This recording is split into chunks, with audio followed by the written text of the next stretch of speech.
We are recording. Here, and here we go. Here's intro.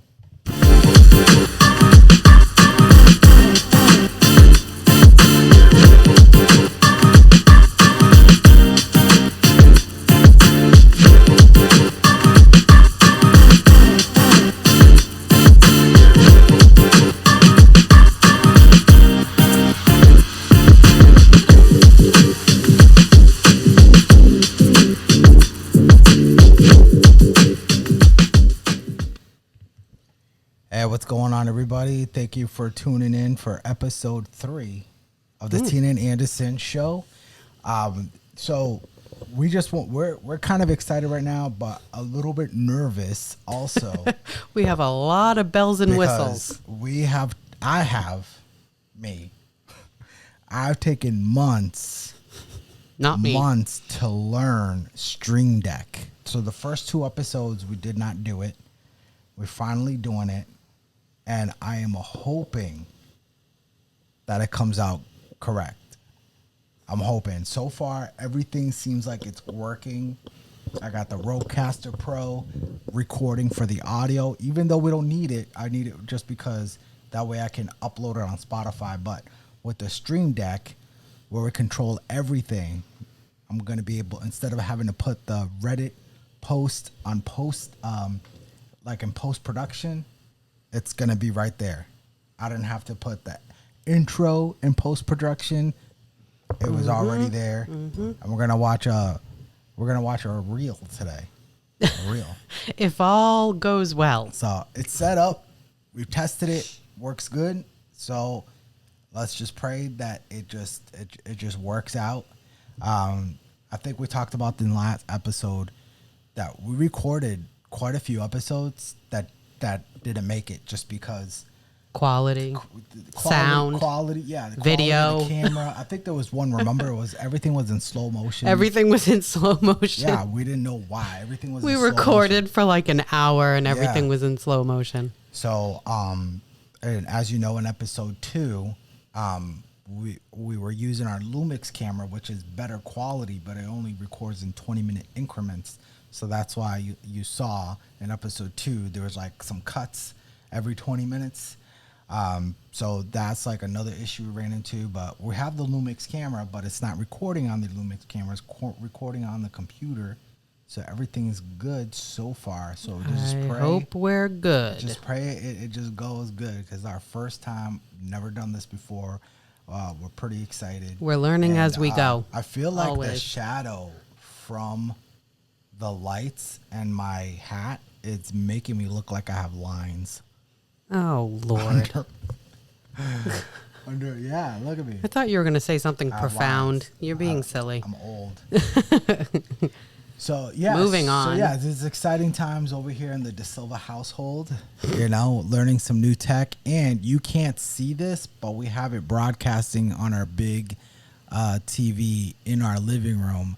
That way, when we watch the reel, we can see it better on the TV instead of on my little laptop right here. So we have it broadcasting up there. So in our living room, we actually look like a studio, which is it's crazy in itself. So We have to transform the living room. yeah. So, but I wanted to start off talking about this. I know we talked about it briefly. Not a lot, but there's like a trend on like TikTok, Instagram. There's videos of women talking about it is okay to divorce the good guy. There are literally women out there telling other women it's okay to divorce your husband even though he's a great husband. And a great guy. Yeah, it really like boggles my mind. And then women really get dumbfounded when we tell them 80% of divorces are initiated by women. They're like, what? And then they'll say, well, it's because of the guy, blah, blah. In this case, it's not. And I think most cases it's not. So I think I'm getting feedback somewhere. What do you mean, like that shh in the background? Yeah, it's like static somewhere. Yeah. Well, that whenever you talk, it goes shh, Yeah. shh, shh. I mean, I hope it doesn't get on record. Hope it doesn't record it. Yeah, see, this is just another thing, guys, that we go through. So that hope it No. no. Yeah, I mean, I just hope it doesn't pick up on the screen. So we're gonna have to just deal with it now and just hope that it doesn't pick up on the recording. So anyway, so yeah, so like, you know, what is this message that this is telling to men? Men that want to get married one day, what is this message sending to them? There are men out here who want to find a wife. Most men do. Most men want to find a wife and get married. Mm-hmm. And then they start seeing this stuff on TikTok and on Reels, telling them that it's okay if the woman leaves them, even though they did everything to make her happy. She'll still leave you and possibly take everything from you and your kids if you have kids. It's a really poor message out there. Well, I mean, what I hear when I hear that, like, oh, my husband he's a really good guy. He's a really good father. He was a good husband, but I'm going to divorce him. To me, that tells me that there's something going on with her that she needs to work on, and that's not even dawning on her. Yeah. That, like, maybe there's something there could be so many things when we're talking like hormone imbalances and depression and anxiety and whatever else. Like, there could be just about a million things going on with this woman, and she's not looking internally before saying, I'm going to go ahead and tag that as the problem, and I'm going to tell that to go away. Right. When it's like, did you ever think perhaps maybe that there's something going on with you that maybe you need to look into and fix? Right. Right. Like, especially when you hear it like so much. He's a good father. He's a good husband. He's a good guy.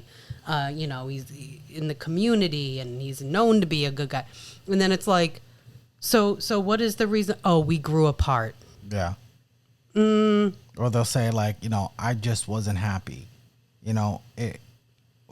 What does that mean? That's why I'm saying, like, she's skipping. Yeah. She's skipping through the process. Like, she's forgetting to go, well, wait a minute.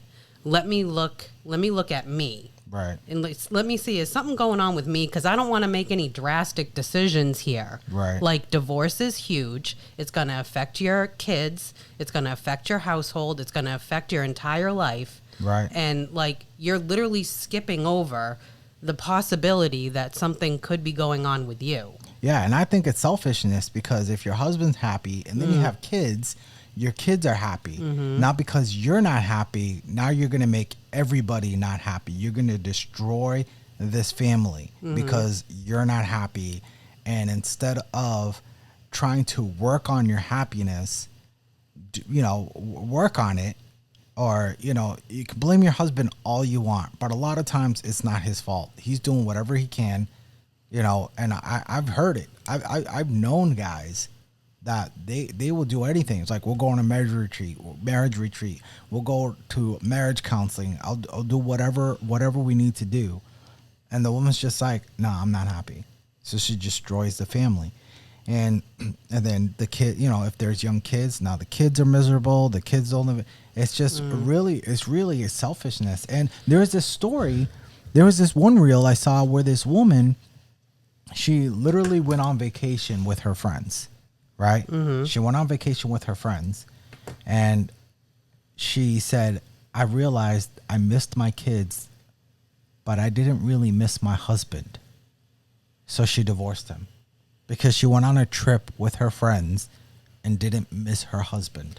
I don't think it's seen as big of a thing as it is. Like, social media has like mainstreamed divorce and glorified it. Yeah. Like, 23 years of marriage and I'm finally free. Yeah. I'm free. I'm free to be myself and blah, blah, blah, blah, blah. So it's like, it's not seen as a big thing anymore. Yeah. That like, that's a huge thing. But then girls will go to social media wanting all the pity and that they can get. Right. So it's like, it's weird.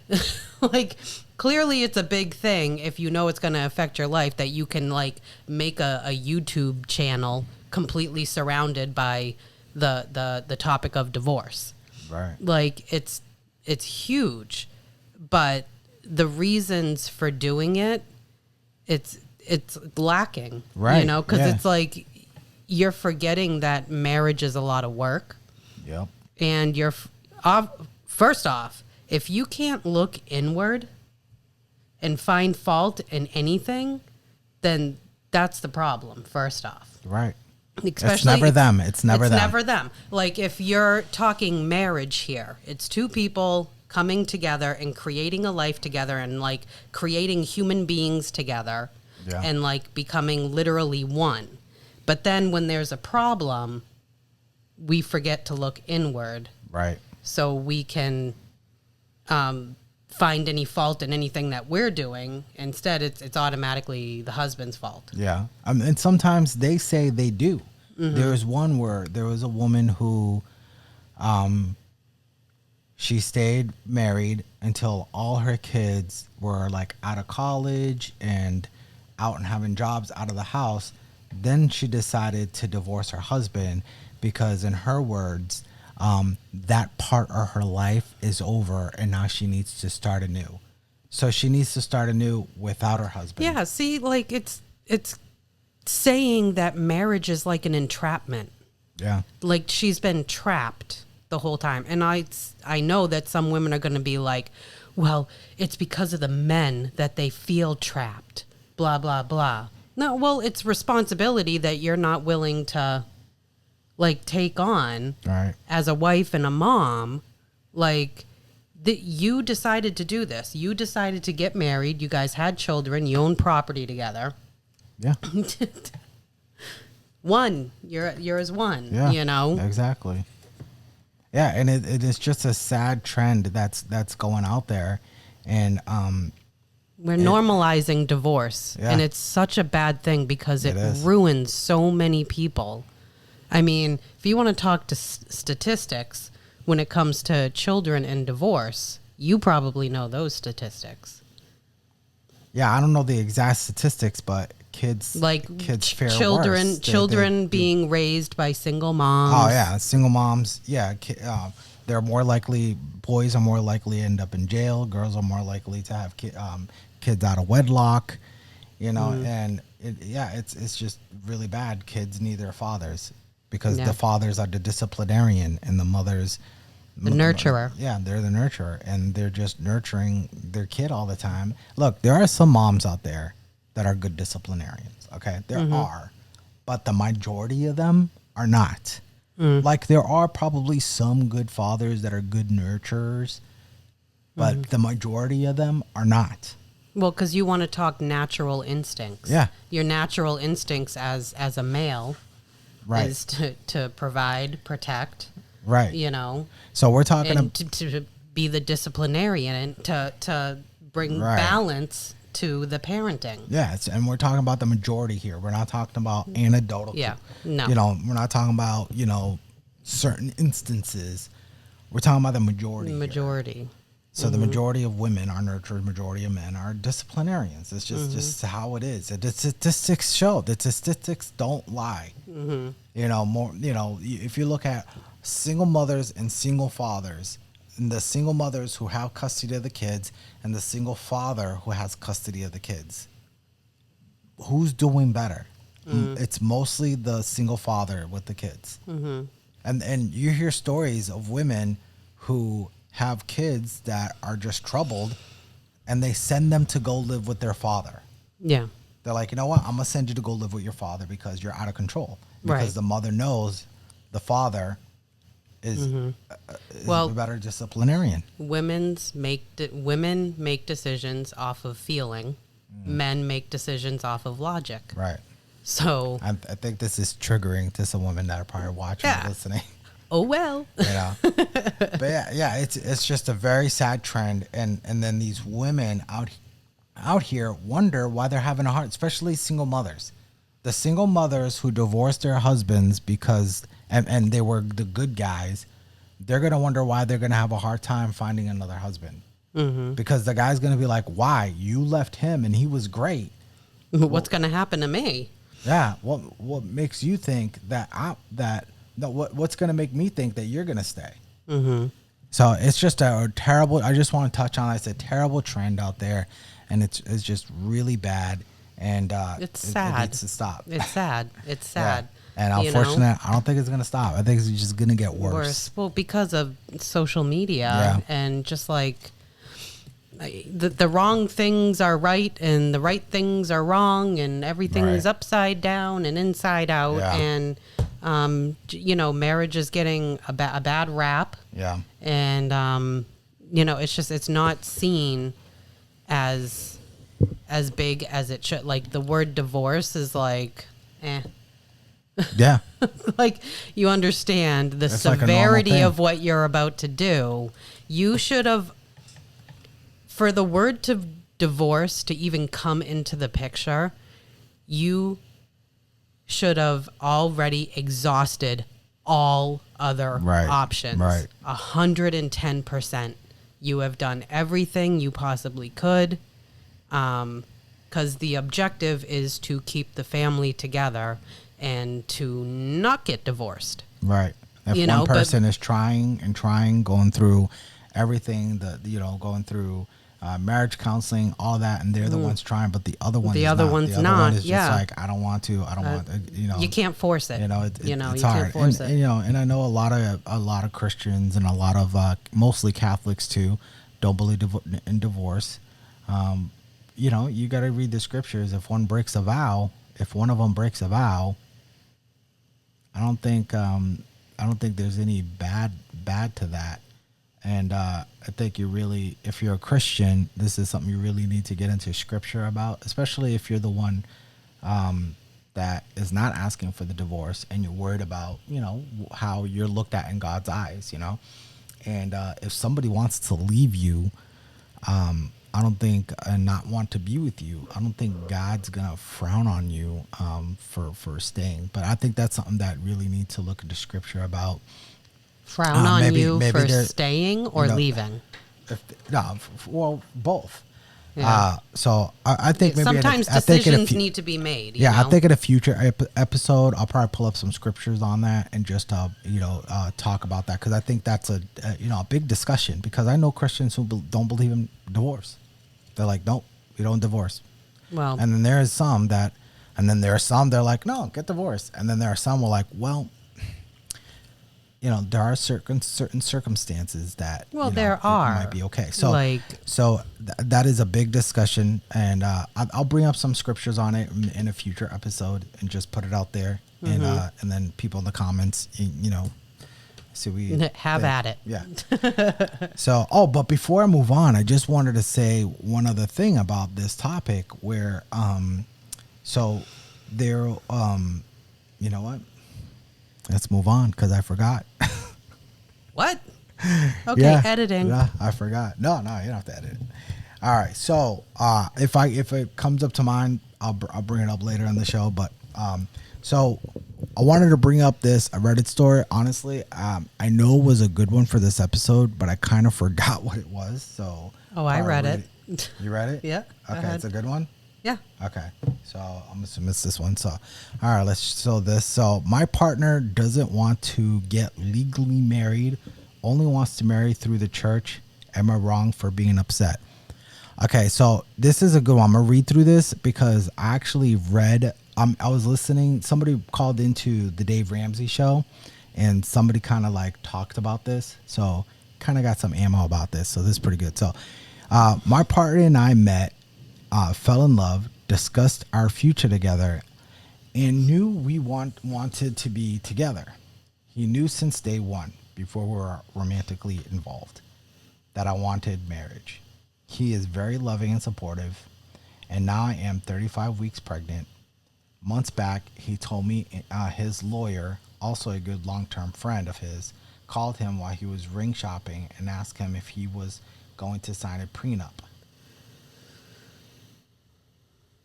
Mm-hmm. Did I read this in another episode? What? I'm wondering if I read this in another episode. One of the first two.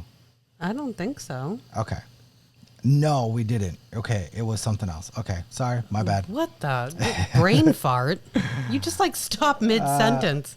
All right, so which part? You know what? It's probably because I read it already and it's starting to come back. So now I'm thinking if I read it. Okay. So my partner has also been divorced for several years. However, his ex-wife has not filed for spousal support, a very hefty amount, as they lived a luxurious lifestyle several years later. Yesterday, he told me he doesn't want to get legally married again because of his experience with his ex-wife. I think we did talk about this in another episode. What? Yeah. Where I don't think he needs to hurt his wife based on You're the one who put this. All right. Do Yeah. the video then. No, let me look up real quick because I might have the other one that I wanted to, and then I could set it up really quick. But just let me look here in real quick 1 second. But yeah, I think looking at this, I think we talked about this in another episode, and I just didn't want to do it again. Why don't I remember it? That's the thing. Okay, this is the one. You put up the wrong one? Is that what you're saying? Yeah. So I'm going to set this up really quick, which I think I can. Sorry about that, guys. I really think we read that one. I don't know if it was like the first episode. I think it might have been the first episode. We read the other one. All right. So this one is, this post might get crazy. Gentle parenting and behavioral problems. Okay. So it is no secret at all teachers, whether it's special education or general education or struggling, bad behaviors, up the wazoo, non-compliance, shutting down, disrespectful comments, and name-calling teachers. All right, let me just make this a little skinnier. All right, so question, is gentle parenting very quickly backfiring and showing us it is not compatible with the current education systems? My take, yes. So yes, school is structured, demanding, and requires discipline. Gentle parent can look like many things, and people are calling permissive parenting gentle parenting. It is inconsistent, and boundaries are sometimes shaky. My understanding, gentle parenting is coaching through hard feelings and setting strong boundaries and having an open conversation around them. Reality, very few parents do this, let's be honest. Thoughts, agree or disagree? Okay, I already know what your stance is on gentle parenting, so I don't have to say anything. So You don't have to say anything? yeah.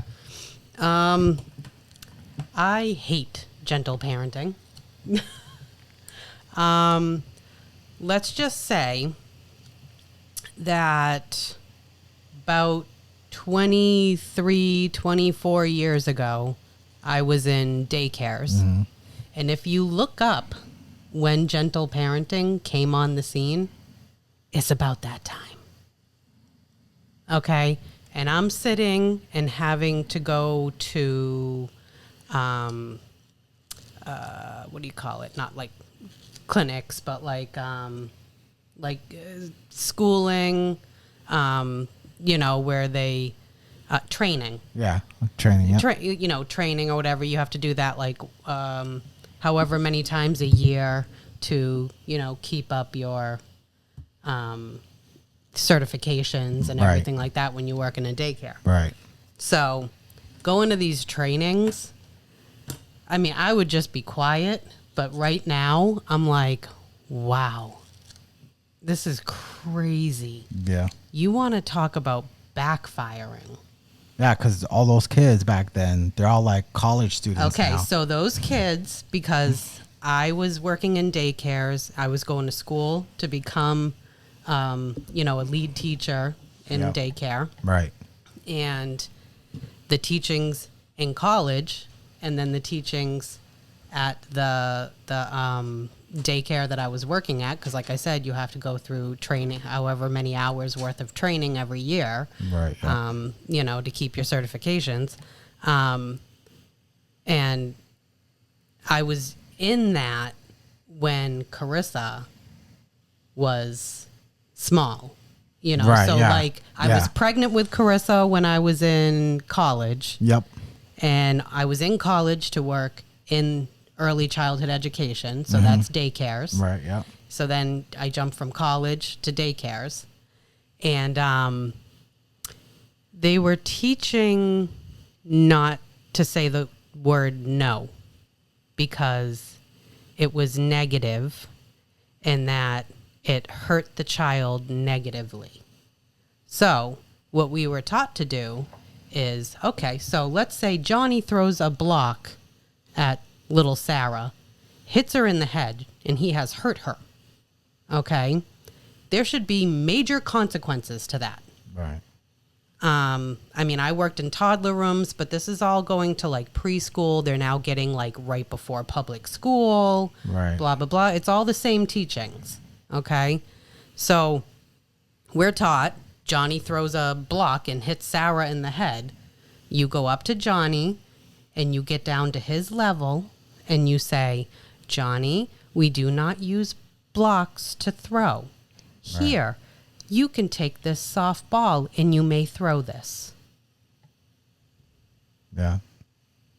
That's gentle parenting. Yeah, it's and haven't changed his behavior. So you want to talk about like gentle parenting at the home. They're also doing this in daycares, and this is also what they were teaching in colleges. Right. And then they're also stuffing it down your throat in extra trainings that you have to do every year. Right. Okay? And so there was 0 consequences to Johnny hurting little Sarah. There was 0. We weren't allowed to. We were not allowed to. This is like, and then parent pickup time. I remember one time. So it's like you're talking about the daycare setting and then the home setting.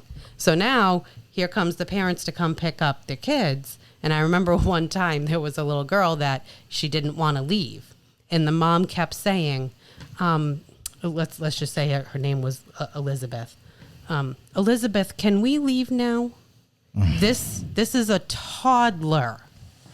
A toddler. Yeah, right. I would never ask my kids if we can leave. She kept, and this little girl's running around the daycare, making a mess, running amok.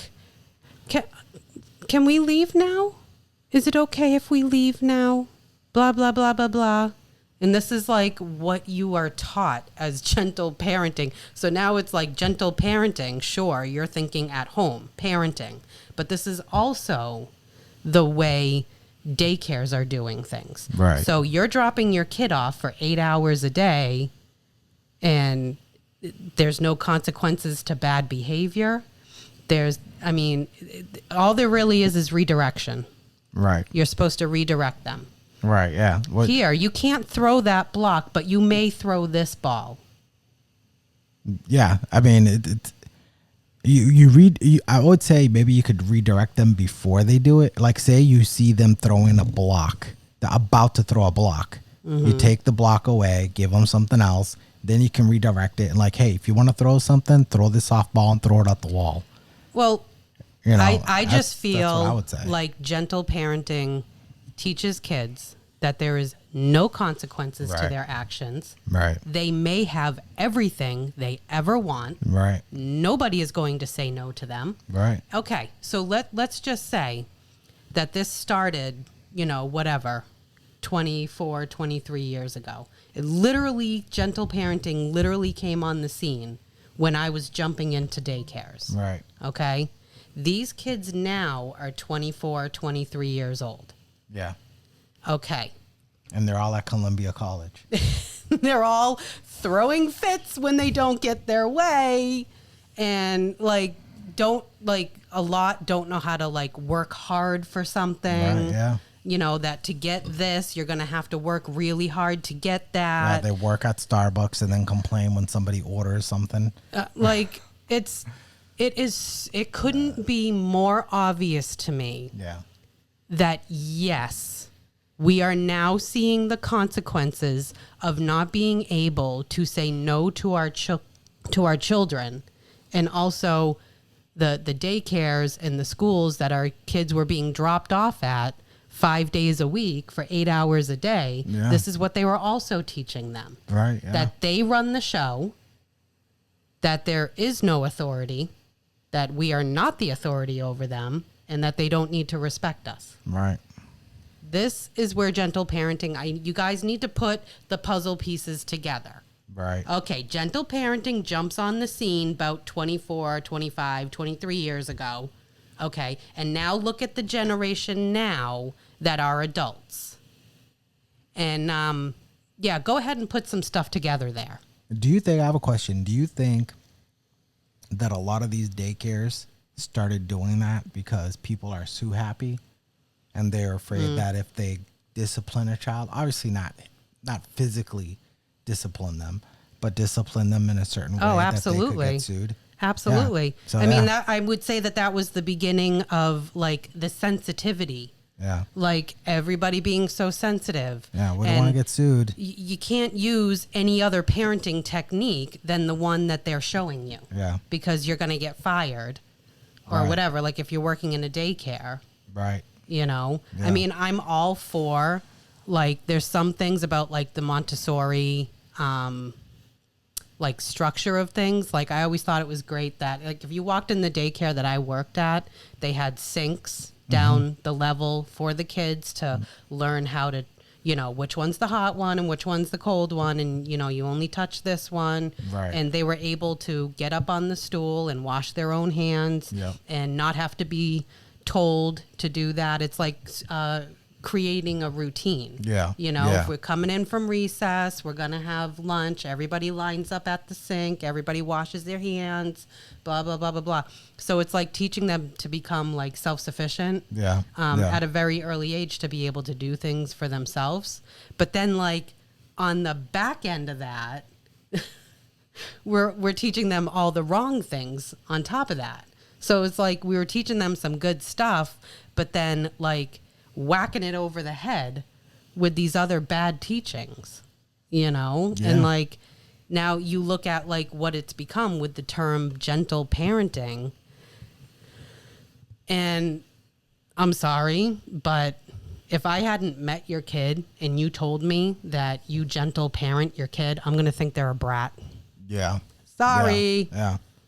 Yeah. It doesn't help. That they're probably a brat. Kids need boundaries. Yep. Kids need rules. And not only that, they are going to, they're going to like yearn for you to set that boundary. Yeah. That they're going to keep doing things to test your limits. Even as teenagers. Even as teenagers, it gets worse.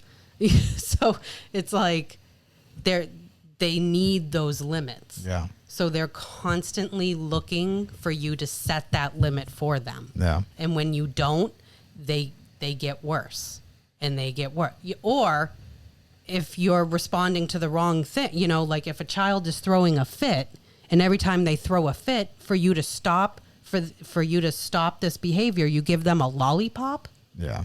Terrible. They're going to keep doing that because you rewarded them. Yeah. Like it's their children are, they gain habits, because they're sponges.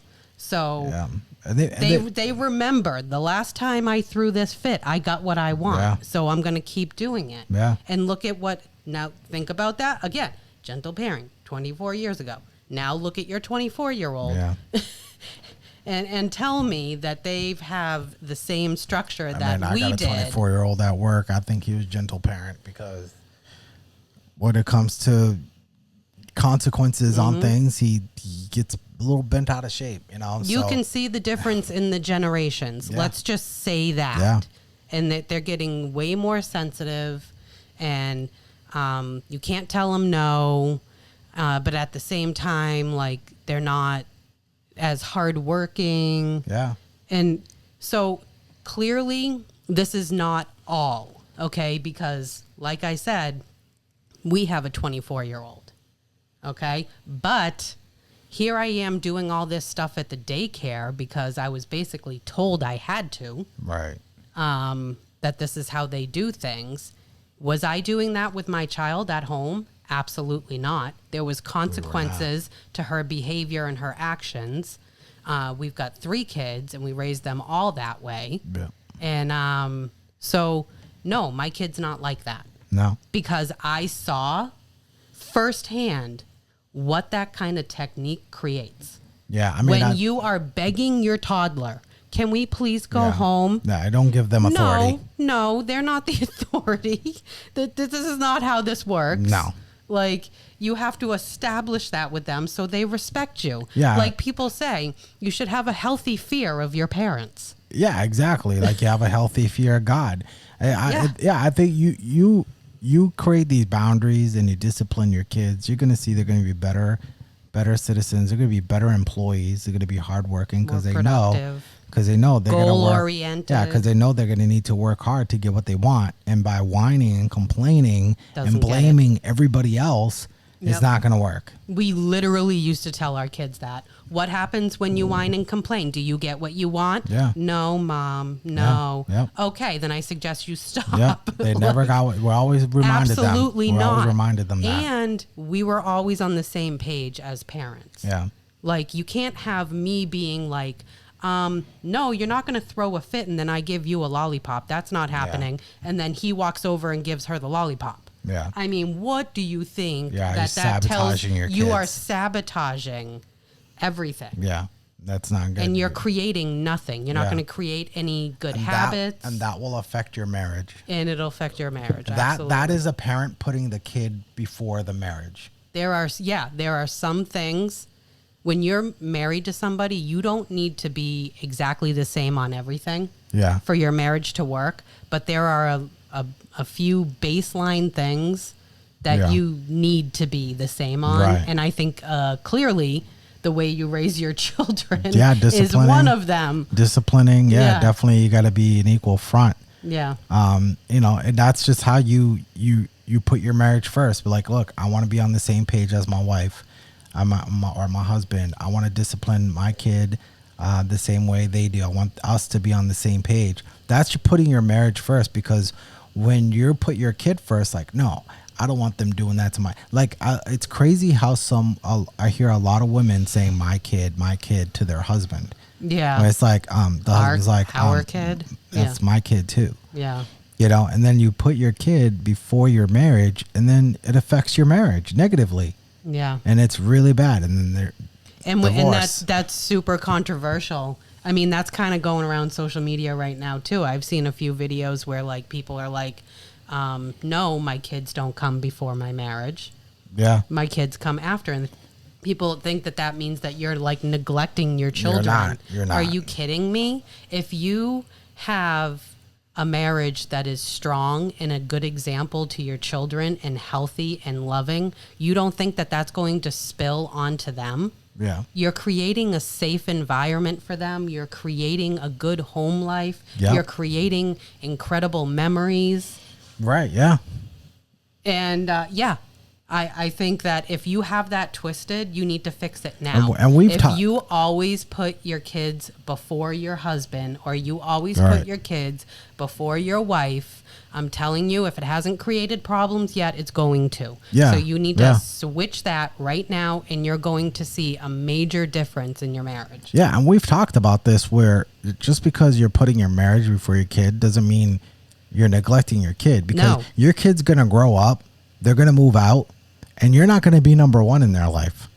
Why are you making them number one? Yeah. That doesn't mean you're neglecting them. It doesn't mean your husband or your wife, you do things for them first. And it's not like you're like, oh, we're not going to have family time because I got to have, husband and wife time. Like, no, you do stuff for your kids.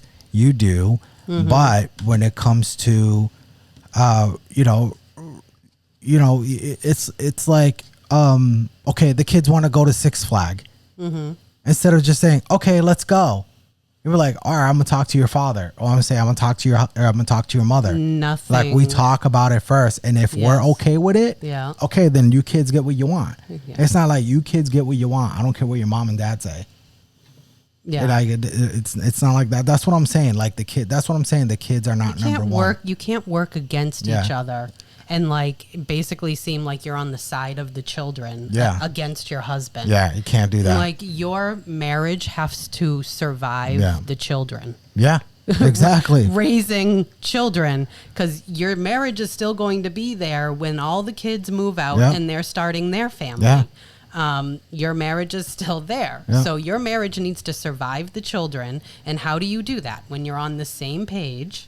Right. And you put your marriage first. Yeah. I mean, it just spills over into your children anyways. Yeah. There was this TikTok where this girl said that she asked her father, who do you love more? Your mom, who do you love more, mom or me? And he says, I love your mother more than you. And it's crazy. I wouldn't go that far. I would think when like you're using the word my love for my wife is different than my love for my kids. Yeah. All right. I love them the same. It's not like, well, if there are two falling off a cliff and I have to let go of one. First of all, a bad scenario. Never want to be in that situation. No. Okay. I'm not going to decide, So it's not like that. It's like, I love my kids. My daughters are my heart, but what I want for them is to grow up, find a loving husband, and get married, create their own family, and just watch in the background, watch them prosper with their family, while with my wife, my wife and I are just grown old and just watching this, but my love for my wife is different. Like my wife is like, I want her there till I'm gone. My kids might not be there because they have their life. It's just fine. But I want my wife is going to be there. They're intimate moments or moments that I'm alone that my kids don't see because they don't need to see that. It's between my wife and I. So it's different. So you can't, it's like you can't love your kids more. No. It's not like you're loving your wife more. It's just a different love. It's a different love. And I don't know, I guess you love them all the same, but you love them in a different way, I guess is the best way to say it, So I would protect I would protect them like I would protect you. I would protect my girls the same way.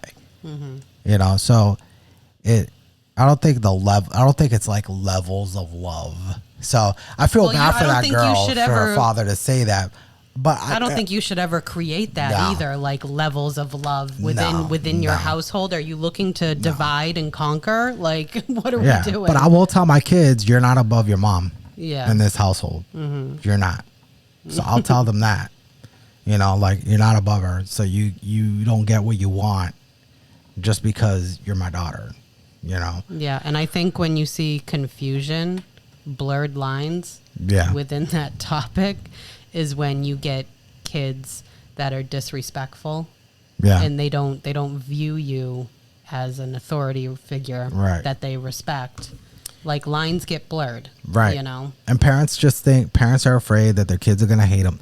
They're not going to hate you. They're not going to hate you. They're going to be mad at you for maybe a couple of days, but they need you. That video of the guy who's like, it's like a video of a kid like throwing a fit, or people that are adults now and they like can't handle life or whatever, and then it cuts to the guy that's like, hey dad, thanks for beating me as a kid. He's like, I'm so glad I didn't turn out like that. Yeah, no, I've seen those videos. Yeah, I'm just laughing at it. Not that beating your kid, but like, basically, like, thanks for setting limits and boundaries for me. Right. Yeah. When I was a child, you got to, and, just like your teachers, the teachers do, your boss do, your coaches. It's the same thing. Right. Your boss has to have a certain authority over you for you to respect them. Right. And see them as some sort of authority. It's the same thing. It's like, it's a healthy fear of authority. Right. So let's go into our last thing. It's this it's a reel, and it's this. Let me set this up. It's the father and daughter. They have a TikTok. Kind of some things that I don't agree with. This video, I don't really agree with what he's trying to say with this approach with his daughter. But he does a lot of videos about scenarios with parenting. So you know what happens a lot with this guy, because I've seen a few of his videos, is that you're like with him, and then in the end you're like, oh no, no, absolutely not, no. So yeah, I mean, it seems like he has great kids. I'm surprised they're not like wilding out there crazy, but I just don't agree with a lot of what he says, and I'll explain why. So so his daughter is leaving, and he's like gonna confront her. Mm-hmm. So here it is. And action. Oh, where's the sound? See, this is what we're talking about. We just had the sound figured out too. Yeah, we did. Okay, hold on. If I lock that. What?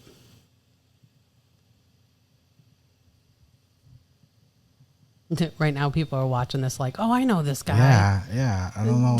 We tested this. We tested this out, and we were like, all right, there's the sound. We had the volume playing, no problem. No problem. Monitor only.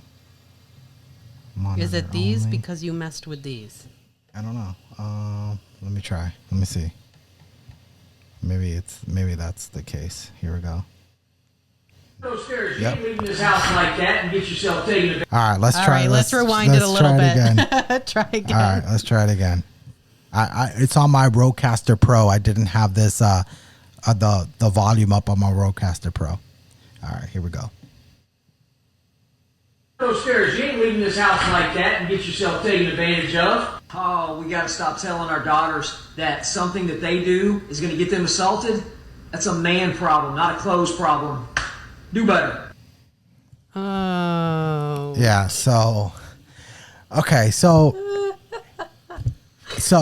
his daughter is leaving dressed a certain way, and he calls her out for it. Mm-hmm. And he says, he basically, okay, this is the one thing I wouldn't what I'm telling you with this guy, and you're like, yeah. I wouldn't. Oh wait, no. I wouldn't tell my daughter, don't go out dressed like that because guys are going to kidnap you. Like, I'm not going to use a scare tactic. Yeah. But when he says it's not a dress problem, I mean, it's not, it's a guy problem. It's a man problem. That's setting her up to say, I can wear whatever I want. And if a guy stares at me, that's his problem.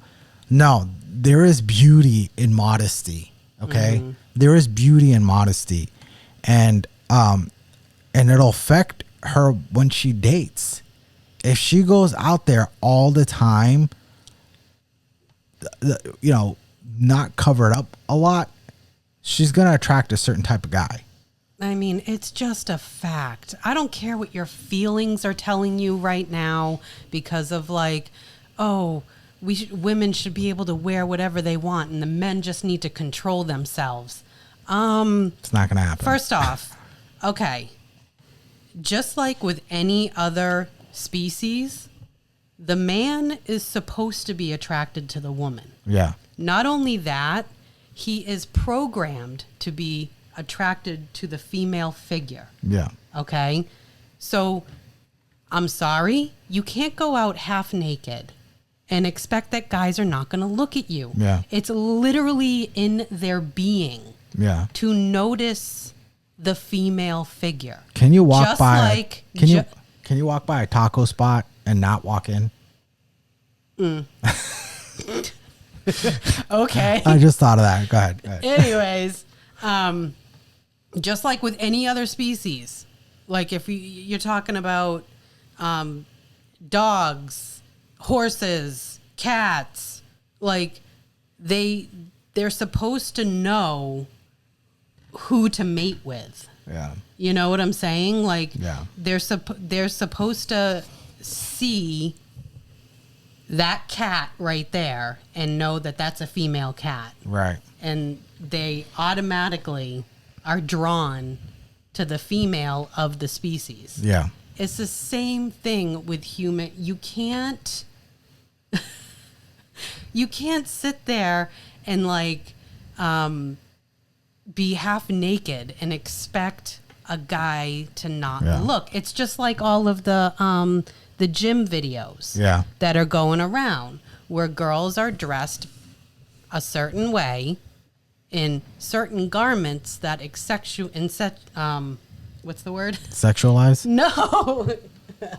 That like zone in on the butt. Oh, yeah. Emphasizes the butt. Emphasizes the butt. And it's literally an arrow being like, look down here. I'm literally looking at the floor the whole time I'm at the gym. You have to. I'm just looking at the floor. Crazy that you think you're going to like, I mean, that's fine. You're sweating, whatever, if that's what you're comfortable wearing. But it's like you're like trying to lure them. Yeah. And then when you attract them, you're like, hey, what a pervert. Well, you know what a lot of guys do? You know what a lot of guys do? It's not fair to the guy. Right. You know what a lot of guys do? And I mean, I don't want to see why women wouldn't do this. So a lot of guys, when they work out, I mean, there are guys wearing tank tops, but a lot of guys wear T-shirts like me. I like wearing T-shirts. I don't like wearing sleeveless. Maybe when I was younger. But now that I'm older, I like wearing long sleeves. And what a lot of guys do is they'll go to the gym and work out, and then they'll go in the locker room, rip their shirts off, and start flexing and seeing their gains in the mirror. And girls can do that too. You know, I know girls that wear all that stuff, and then they wear oversized T-shirt over it while they're working out, and then and I'm pretty sure they go in the locker room and they rip that shirt off and just start seeing their gains. Look at their gains in the mirror. I mean, you know, there are guys and girls that do it right out there in the gym too. I see it. But I'm just saying that's more modest. I mean, I don't see why people can do that. I'll probably end up doing that, you know, once I get in the shape that I want. But I mean, look, guys look, but here's the thing. Guys look because it's an automatic thing, right? We're not all looking in lust. Yeah, that's the thing. We're not all looking and undressing you with our eyes. We're not doing. Most guys are not doing that. Are there guys that do that? Yes. Most guys don't. You can't get mad at your husband or your boyfriend for noticing the extremely beautiful girl that just walked in the room, because every guy just noticed this extremely beautiful woman walk in the room. It's is my wife. Right. It's just, but it's like natural. You're gonna look. You're gonna notice. You were literally created to be attracted to the female figure. Now, guys, this isn't an invitation. But come on. But like to be women like, hey, that are my like, wife should be okay with this. It's when you go too far. Yeah, it's when you're staring. It's when now you think you can like go and maybe approach this woman or what? It's like, no, you're married. Like, no. Oh my gosh. Yeah. So there is a thin line there. You know, guys look, it happens. Guys admire, men admire beauty. It happens. So we have. I'm not saying you have to stare at her and start looking at her, because if you do, you're going to start looking at her with lust, and that's a sin, and you don't want to do that. So he was a father talking to his daughter. You have 3 daughters. Yeah. So well, my daughter, like I don't want them going out dressed in a certain way. I want them to show their beauty through modesty, because I mean, I might be biased because I'm their father, but I think my daughters are beautiful, and I think they can look beautiful in jean pants and a T-shirt. And how you wear it. Our daughter wanted to go to school one time, and she was wearing cut-off shorts, and they were really, really short. And I'm like, no, you're not wearing those. Because I want my daughter to have more respect for herself. I think, you know what? There was a video. I wish I saved it. So there was a video. Somebody posted this TikTok video, and it was a girl filming herself at the gym. She was literally wearing like a skirt that went down to her knees, and under she was wearing like leggings that went down to like her knees. She was wearing that under it, and she was working out. And he posted up the comments for this video. most of the positive comments were from men. From men. The men were applauding her for dressing like that at the gym. I looked at it and I'm like, she looks comfortable. Yeah. It was, there are some religions where women have to wear long skirts all the time. So that's probably what it was, I'm assuming. And she was wearing a t-shirt, the long skirt that went down to her knees, and then she was wearing the leggings or tights or whatever under it, and sneakers. And she looked really comfortable. She was doing her workout like normal. To me, she didn't look odd. But all the women were saying, you're oppressed, you're being oppressed. Can you believe dressing modestly means that you're being oppressed?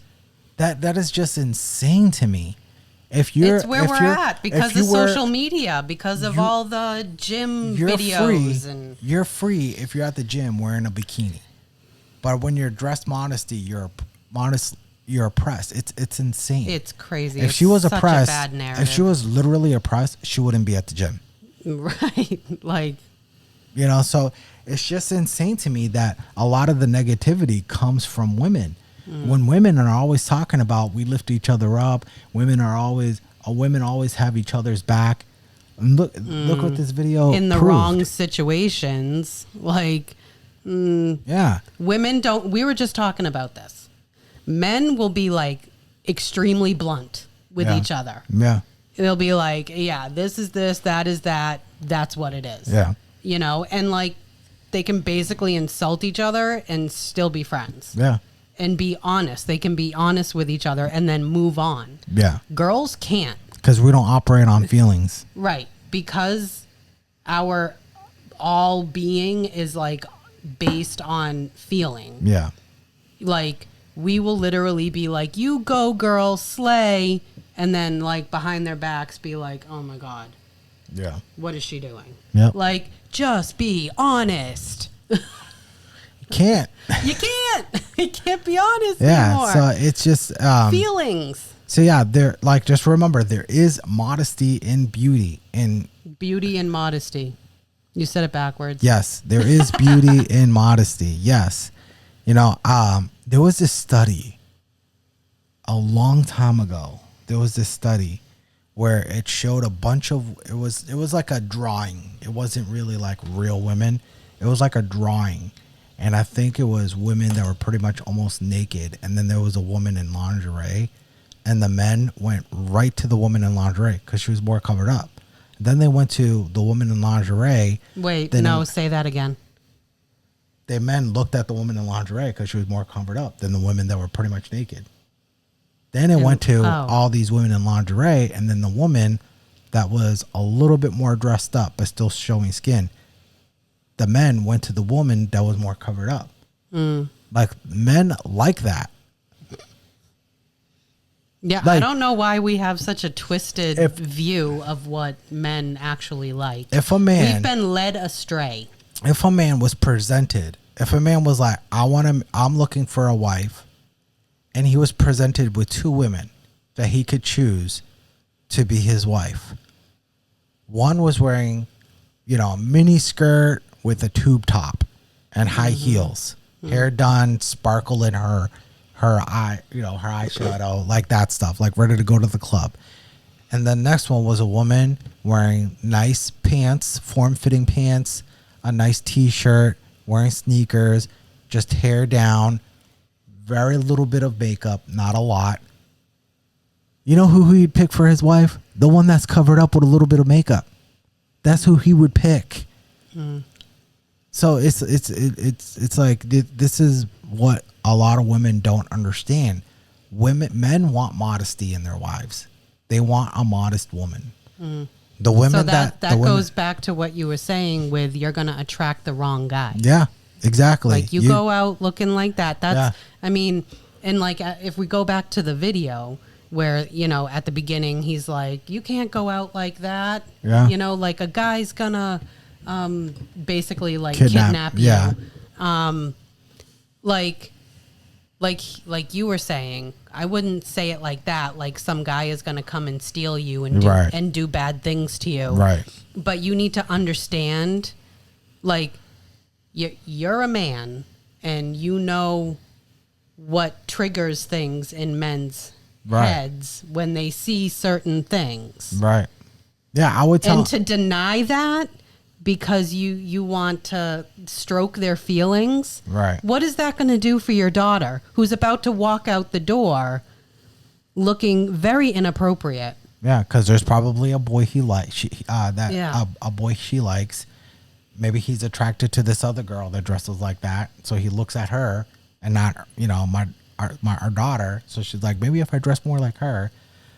But I would explain to my daughter that, I would explain to our daughter that, you don't need to dress like that to attract boys. Mm-hmm. You are beautiful without that stuff. You are beautiful in jeans. You're beautiful in a t-shirt. You can wear nice pants, a nice t-shirt, and you'll attract a really nice boy, because the boys that you will attract wearing stuff like that, you're not going to like. Mm-hmm. I will explain it like that to her, because that's just being honest. And then I'll just tell her, and I'll tell her, I know this because I'm a boy. Mm-hmm. So, that's how I know this. I'm not your dad. Mm-hmm. I am your dad, but I'm like a boy. I was a boy, and I know how boys think, and I'm telling you. Especially like at that young age. Yeah. Yeah. Come on. I mean, boys aren't really thinking at that age all right, I'm going to keep my eye out for wifey. They're just thinking, hey, that girl's cute. Right. Or, ooh, that girl's the one who caught my eye because she's, I can see her stomach. Right. And as we get... You're talking 15-year-old kid here. And as we got older and wiser, we've taught our daughter that you date to marry. So if you're dating in college, in high school, are you dating them just because you like them? Because it's kind of pointless unless you think this could be my husband, which very few teenagers think like that. Very few. I'm sure there are that think like that, but very few. So, she had a couple of boyfriends that were really, our youngest, time will tell. But yeah, we taught them that you date to marry. You date to look for your husband. You're dating to find your husband. So you don't want to waste, if you think they're cute, if you like them, but you don't see them as a husband, don't waste their time. And this is coming from a couple we met in middle school. Right. We dated in middle school, and here we are we're like an anomaly. Well, we didn't know. No, our parents didn't tell us because they didn't know. But as we got older, we learned this stuff that you date to marry. So we just want to the whole point to dating is to find the one. Right. And why are you starting that at 13 years old? Right. You're really trying to find your husband at 13? I don't think so. Yeah, I didn't think I was going to marry at 13. I was like, when we were that age, no. I was like, gee, I'm a wife. No. Someone's like, she's going to be a wife. I'm like, yeah, right. You were just the cute boy that moved into town. Mm. That's it. He was just cute. That's it. Now I have bags under my eyes and gray in my beard. Oh, stop. But all right, guys, that's our episode 3. Hopefully you're watching this on YouTube and this recorded well. So, oh my God! If we check the camera and it hasn't been recording, I quit. It's not going to record on the camera. It's record here. I quit. So, everything, if everything's going good, everything's going good so far. So, sorry for the hiccup. Like I said, we're still learning to use the Stream Deck, which is this right here. This is how all the buttons, learning that. Such a little thing, but so complicated. And using the Rodecaster Pro, which is that. Rodecaster Pro. So, and it's all on the laptop right here, the laptop. And then I'm not going to be able to turn the camera, but we got everything on our big screen, 65-inch screen TV that we can watch right now. Mm-hmm. So it's kind of like learning as I go, and hopefully it continues to do good. So thank you guys for this episode 3. Be sure to like and subscribe. Hit the notification bell. So for it's starting to thunder again. So share with your friends. Yeah, share with your friends. Like I said, hit the notification bell so you comment, talk with us, so they can be told about other episodes that are coming. So every week, every Tuesday, new episodes. Thank you guys. Peace.